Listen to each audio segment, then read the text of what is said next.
एक खूबसूरत और सरसब्ज वादी के बीचों बीच एक छोटा सा गांव था जिसका नाम प्यारा नगर था। इस गांव के लोग बहुत मोहब्बत करने वाले और मददगार थे, मगर इस गांव की सबसे खास बात वहां के बच्चे थे जो अपनी नेकी और दोस्ती के लिए मशहूर थे। इस गांव में 5 दोस्त थे, हिसन, फातिमा, अहमद, जारा और यूसुफ। वो सब बचपन से साथ थे और हमेशा नए नए महमात पर निकलते थे। एक दिन गांव के बुजुर्ग ने इन बच्चों को एक पुरानी कहानी सुनाई। कहानी में बताया गया कि गांव के पास मौजूद एक पहाड़ की चोटी पर एक कदीम जादुई किताब छिपी हुई है, जो जिसके पास हो वो दुनिया का सबसे अक्लमंद इंसान बन सकता है। ये सुनकर 5 दोस्तों ने फैसला किया कि वो इस जादुई किताब को ढूंढने निकलेंगे। अगली सुबह वो सब तैयार होकर पहाड़ की तरफ रवाना हो गए। पहाड़ तक का रास्ता आसान न था। घने जंगल, ऊंची चट्टानें और बर्फानी तूफान उनका इंतजार कर रहे थे। जैसे ही वो जंगल के करीब पहुंचे, उन्हें एक पुरानी और टूटी फूटी इमारत नजर आई। इस इमारत के दरवाजे पर एक खौफनाक दरंदा बैठा हुआ था। इसने उन्हें खबरदार किया कि अगर वो आगे बढ़े तो उन्हें मुश्किलात का सामना करना पड़ेगा। हसन ने आगे बढ़कर कहा, हम किसी भी मुश्किल से नहीं डरते क्योंकि हम एक दूसरे के साथ हैं। दरंदा हंस पड़ा और कहा, अगर तुम सच्चे दिल से एक दूसरे का साथ दोगे तो तुम इस सफर में कामयाब हो जाओगे।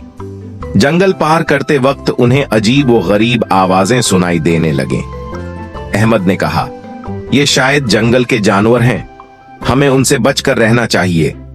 जारा ने कहा, नहीं, हमें अपने दिलों पर भरोसा करना चाहिए।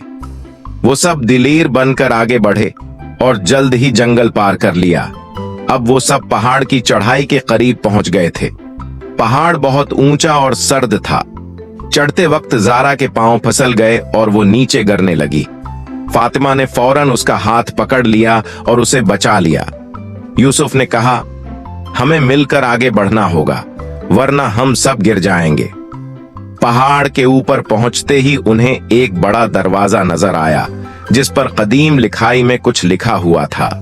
हुसन ने किताबों में पढ़ा हुआ इल्म इस्तेमाल किया और उस लिखाई को पढ़ा। यहाँ वही दाखिल हो सकता है जिसका दिल सच्चा हो और जो इल्म के लिए पुरखलूस हो। सब दोस्तों ने एक दूसरे की तरफ देखा और फिर दरवाजा खोल दिया। अंदर दाखिल होते ही उन्हें एक बड़े कमरे में वो कदीम किताब नजर आई। जैसे ही वो किताब के करीब पहुंचे, किताब में से रोशनी निकलने लगी और एक जादुई बूढ़े आदमी का अक्स नमूदार हुआ। वो अक्स बोला, तुम सबने अपनी दोस्ती, हिम्मत और इल्म की प्यास से उस किताब को हासिल किया है। अब ये किताब तुम्हारी है, लेकिन याद रखो, उसका इल्म तभी फायदा मंद होगा जब तुम उसे दूसरों की भलाई के लिए इस्तेमाल करोगे। हुसन ने बूढ़े का शुक्रिया अदा किया और कहा, हम वादा करते हैं कि इस इल्म को दूसरों की मदद के लिए इस्तेमाल करेंगे, न कि अपनी जाती ख्वाहिशात के लिए। बूढ़ा मुस्कुराकर गायब हो गया और किताब उनके हाथ में रह गई। 5 दोस्त किताब लेकर वापस गांव आए। गांव के लोग उनकी बहादुरी और नेकी के किस्से सुनकर बहुत खुश हुए। इन बच्चों ने वो किताब गांव के बुजुर्गों के हवाले की ताकि इस इल्म से पूरा गांव फायदा उठा सके। इस कहानी से हमें ये सीखने को मिलता है कि सच्ची दोस्ती, हिम्मत और इल्म की कदर सबसे ज्यादा होती है, और जब ये सब चीजें मिलकर इस्तेमाल हों तो दुनिया की कोई भी मुश्किल हमारे रास्ते में रुकावट नहीं बन सकती।